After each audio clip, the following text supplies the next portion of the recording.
sebelum kita memulai wawancaranya, Bu, kita Oke, baiklah ya. Saya memperkenalkan diri. Nama saya Rosulina Manger, guru agama di SD 030287 Batanghulu Sekarang. Baiklah, Bu, pertanyaan yang pertama, bagaimana menurut Ibu, dari manakah Alkitab berasal dan apakah isinya benar-benar ada terjadi? Oke, sebelum saya jawab ya, karena tadi ini menurut Ibu ya, menurut Ibu dia Alkitab kan itu. Apa siapa yang memberikan? Itu kan? Kalau menurut Ibu yang memberikan itu adalah Tuhan. Cuman Tuhan sudah mengurapi mereka menuliskan isinya ya. Ada Tuhan yang memberikan Alkitab itu kepada manusia. Baru kan menurut saya kan Alkitab itu benar-benar ada.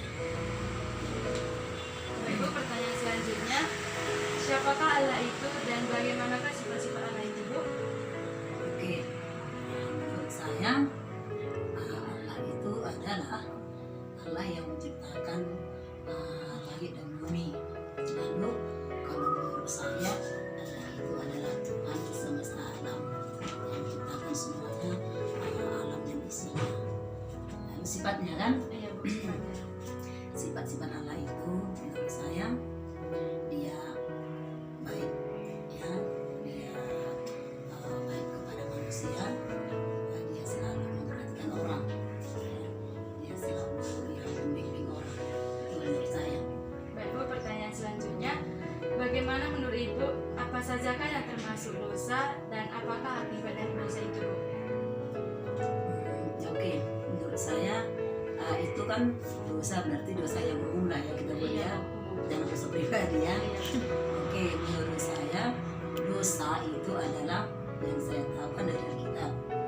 Dosa adalah pelanggaran ya manusia kepada Tuhan.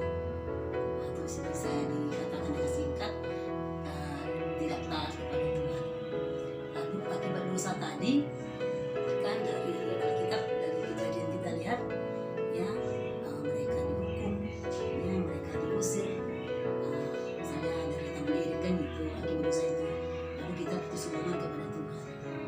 Berarti kalau untuk sekarang misalnya dosa itu kan banyak kita melakukan kesalahan yang tidak sesuai dengan Tuhan. Baik, Bu, pertanyaan selanjutnya, siapakah Kristus itu? Mengapa Kristus harus mati dan bangkit, Ibu?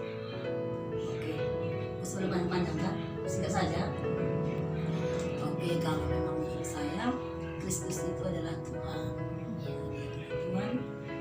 Tapi karena kita tahu dulu dalam perjanjian lama kita ada yang sudah membuat ya, karena dosa manusia tadi ya, Tuhan akan memberikan anaknya yang tunggal kepada manusia untuk memberikan jalan keselamatan. Lalu setelah Allah mengasihi manusia itu dan berikan jalan anaknya yang tunggal, yaitu Yesus Kristus. Yesus Kristus adalah untuk satu-satunya menyelamatkan manusia. Apalagi dari Tuhan. Mengapa Kristus harus mati dan bangkit? Oke, menurut saya begini, karena manusia dulu sudah berdosa, lalu dia memberikan anaknya yang tunggal kepada kita kan, memutus untuk menebus dosa manusia. Lalu dia kan akan mati, maksudnya begini, karena dia sudah menjelma, ada kian udah janjinya dulu Kristus akan lahir kan, dia akan menginjil kan gitu, bertanggung dengan Tuhan, dan dia ditangkap dan dia mati. Setelah dia mati dia bangkit kan gitu kan.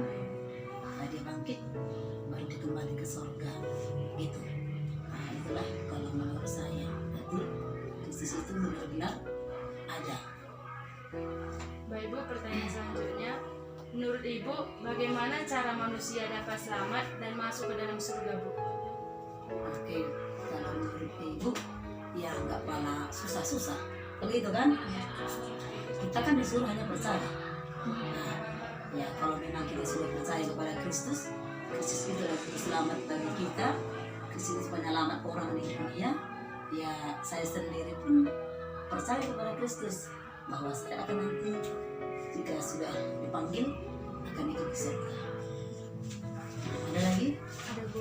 Pertanyaan selanjutnya Bu, apa yang dimaksud dengan gereja dan siapa saja pelayan gereja Bu? Oke, kalau menurut saya sendiri, karena nggak dari umumnya, nggak dari buku, saya ambil nggak dari kamus nggak kan? Iya Bu. Kalau menurut saya sendiri pun dari dulu misalnya gereja itu ya artinya menurut saya ada orang-orang yang terpanggil keluar dari kegelapan kan, menuju terang.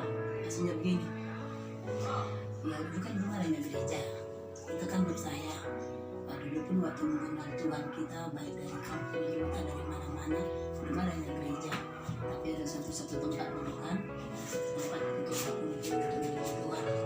Nah, itulah dulu. Lalu setelah itu kan saya percaya jika ada gereja, waktu gereja itu ada pada kita percaya setelah Yesus bangkit. Setelah Yesus bangkit, lalu lama-lama kan manusia sedang banyak mengakui Kristus dan masuk ke gereja. Jadi yang datang ke gereja itu adalah orang-orang yang banyak orang-orang yang dari kegelapan tadi, maksudnya orang-orang jahat kan banyak. Setelah ada gereja kita berkumpul, ya berarti dipanggillah semua orang-orang yang jahat itu dipanggil. Itu menurut saya gereja. Lalu di gereja itu pada zaman sekarang yang kita lihat kan, kita lihatlah semenjak diulang mulai dari SD anak-anak udah saya kenal gereja, sudah dibawa orang tua ke gereja, yang saya tahu sampai sekarang ya udah beberapa puluh tahun yang di gereja ada selalu kita lihat kita, lalu ada guru kuliah kita, ada sekretaris, ada bendahara, itu artinya misalnya BPH kuliah dalam gereja. Baru ada lagi tambahannya untuk membantu di gereja itu melayani, ada kasih tambah metronya atau ada diakonisnya gitu kan. Itulah yang menurut saya dalam gereja. Ada lagi kira-kira? Baik Bu, pertanyaan selanjutnya, menurut Ibu siapakah malaikat itu dan siapa iblis itu Bu? Oke, menurut saya ya, kan semua jawaban ibu ini mana tahu ada kurang lebihnya kan. Misalnya saya minta maaf karena semuanya kan kita dari zaman pribadi. Iya Bu. Oke, Dua orang. tahu misalnya sudah dari membaca-baca Alkitab ataupun dari cerita guru sekolah minggu dulu atau cerita dari pendeta atau cerita dari guru agama dulu kan, sampai sekarang udah bisa mulai dari membaca Alkitab kan, malaikat itu memang ada. Cuma menurut saya malaikat itu adalah ciptaan Tuhan, ya Tuhan yang menciptakan ya untuk misalnya ajudannya gitu istilahnya kan, ada untuk membantu dia gitu. Lalu malaikat itu untuk penolong lah bagi dia juga gitu kan, membantu dia. Lalu kan malaikat itu sebenarnya ya dia juga untuk apa istilahnya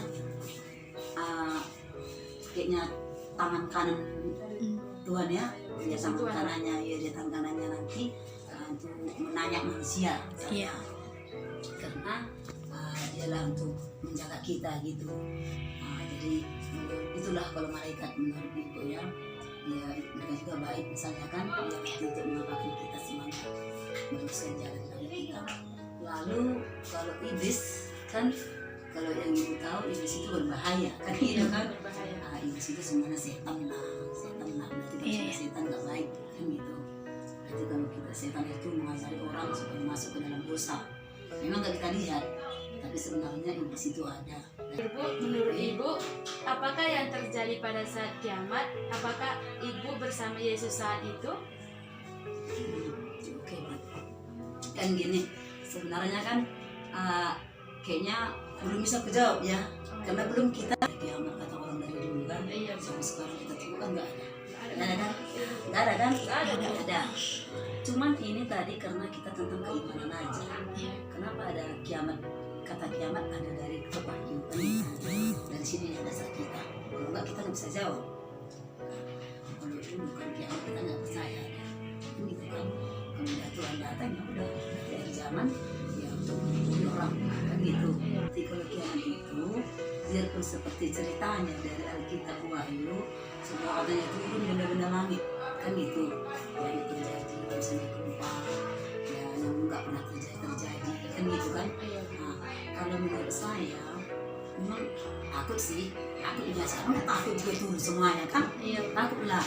Makanya biar dari ketakutan itu kita imankan saja.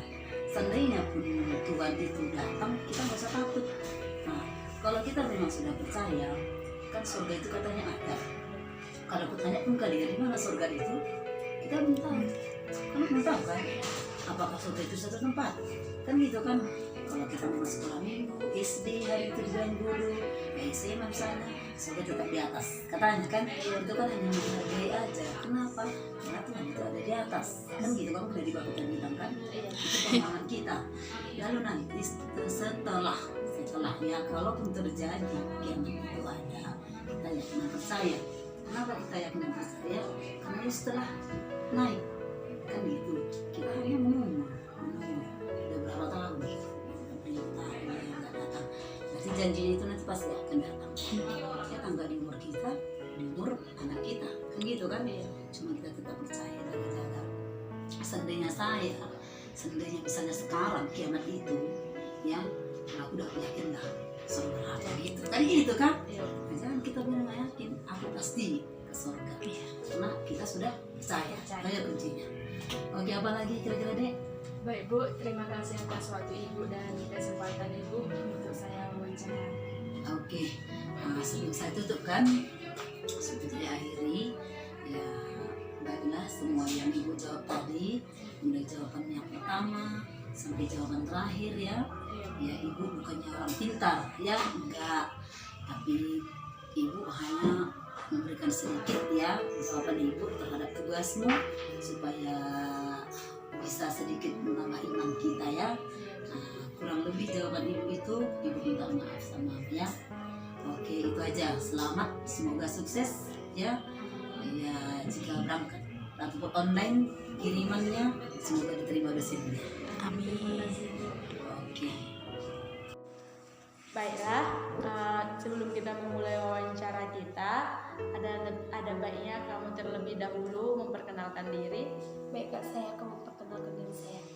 Perkenalkan, nama saya adalah Ayu Evania Sari Sinaga, kelas 12 TKJ SMP Swasta Anugerah di Kalang. Alamat saya Asrama SMP SMK Swasta Anugerah di Kalang.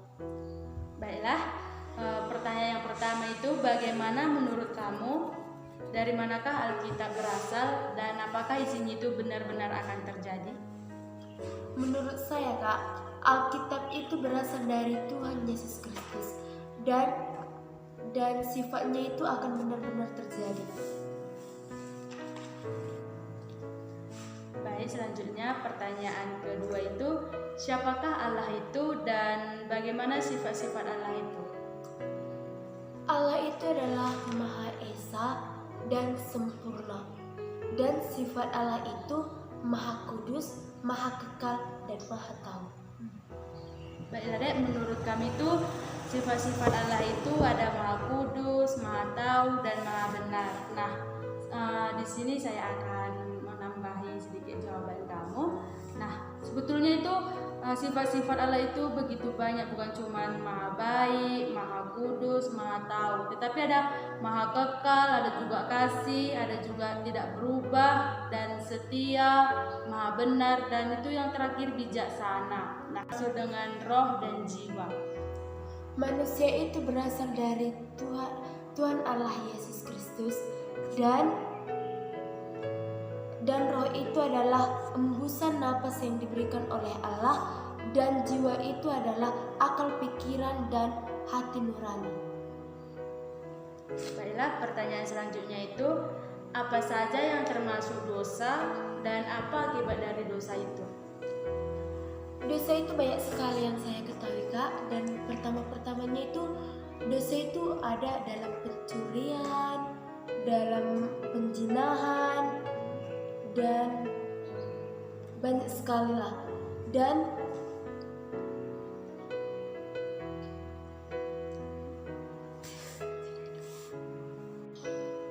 Baiklah saja yang termasuk dosa dan apa akibat dari dosa itu? Dosa itu banyak sekali yang saya ketahui, Kak. Pertama itu penjinahan, pencurian, dan pembunuhan. Dan akibatnya itu bisa menjadikan kematian dan pengkhianatan. Baiklah, nah menurut kamu itu siapakah Kristus itu? Menurut saya Kristus itu adalah maut yang diurapi. Mau yang diurapi ya? Oh, mau yang diurapi. Dan mengapa Kristus harus mati dan bangkit? Karena kematian Yesus Kristus adalah karya Allah dalam manusia, dan kebangkitan Allah itu menunjukkan kebangkitan dari mautnya. Baiklah, saya akan menambah sedikit ya, Dek. Nah, kalau Kristus itu bukan maut, tetapi anak Allah yang diurapi. Tadi kamu membilang bahwa Kristus itu maut yang diurapi kan, tapi itu salah ya. Itu salah, kamu salah tafsir. Tapi Kristus itu adalah anak Allah yang diurapi karena kematian Dia itu merupakan puncak karya Allah dan manusia. Dan kebangkitan Kristus membuktikan kemenangannya atas kuasa matinya. Nah, begitulah Dek. Jangan salah tanggap bahwa Kristus itu adalah maut, tetapi Dia adalah anak Allah, bukan maut. Nah, menurut kamu bagaimana caranya manusia dapat selamat dan masuk surga? Menurut saya, Kak, manusia itu harus kudus, suci, dan menyebarkan firman Tuhan. Baiklah. Nah, pertanyaan saya selanjutnya itu apa sih yang kamu ketahui tentang gereja? Gereja itu adalah perkumpulan umat Kristiani untuk beribadah. Dan menurut kamu juga siapa saja pelayanan atau yang terlibat dalam gereja itu? Menurut saya sih seperti pendeta dan panatua. Menurutmu itu malaikat itu sebagaimana sih dan iblis itu bagaimana? Yesus itu utusan dari Tuhan dan melayani orang-orang yang harus memperoleh keselamatan. Sedangkan iblis itu melawan firman Tuhan dan tidak suka dengan kebenaran. Baiklah, pertanyaan yang terakhir itu apakah yang terjadi pada saat kiamat dan apakah Anda akan bersama Yesus pada saat itu juga? Kiamat itu adalah kita mengalami kesengsaraan yang luar biasa di dalam bumi atau menghadapi antikristus. Dan saya percaya saya bersama Tuhan pada saat kiamat itu. Dan saya juga percaya saya akan bersama Tuhan pada saat itu juga. Terima kasih atas kesempatan kamu untuk wawancara ini, dan terima kasih juga atas semua pendapat kamu tentang pertanyaan-pertanyaan yang saya buat.